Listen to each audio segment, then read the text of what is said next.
The UK has taken its most forceful steps against Israel since the start of the Gaza war, suspending free trade talks and sanctioning settlers in the West Bank. But what about arms sales? Could Britain be doing more to restrict exports to Israel?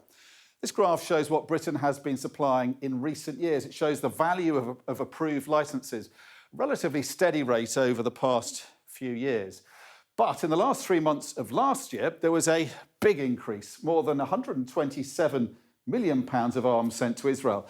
That is more than the total for the previous 3 years. So how did that happen? Much of the increase appears to be replacing parts for existing systems rather than entirely new arms. And there may have been a catch-up effect after the fall in exports during the pandemic years. But there are certainly questions for the government to answer, especially given the timing. Because the Foreign Secretary, David Lammy, had said in September that the UK was suspending around 30 of 350 licences over concerns the equipment could be used to breach international law.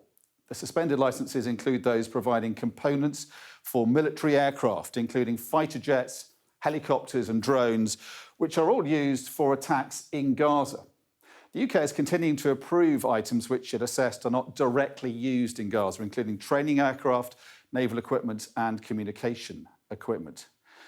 Most controversially, an exemption was made allowing the continued supply of parts for F-35 fighter jets, including ejector seats and targeting lasers.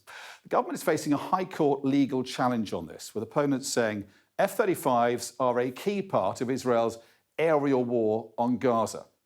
Britain says withholding those parts would disrupt the entire global supply chain for F-35, saying the programme is vital to the security of the UK and its allies. Why does he think it's OK for the UK to continue to sell Israel the equipment for the fighter jets to drop bombs on these starving children? What we contribute into a pot is parts for fighter jets. They're not sold directly, they go into a pot. If we were to stop that, they wouldn't then be available to others around the world who desperately need them in the conflicts they're engaged in. And that's why we won't do it.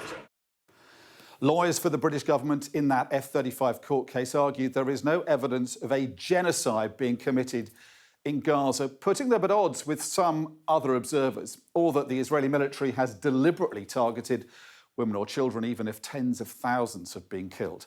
But the British government has said the new Israeli offensive in Gaza is morally unjustifiable and is clearly worried about talk from Israeli ministers of cleansing Gaza. The action it's taking against Israel is unlikely to be the last if the situation there continues to deteriorate.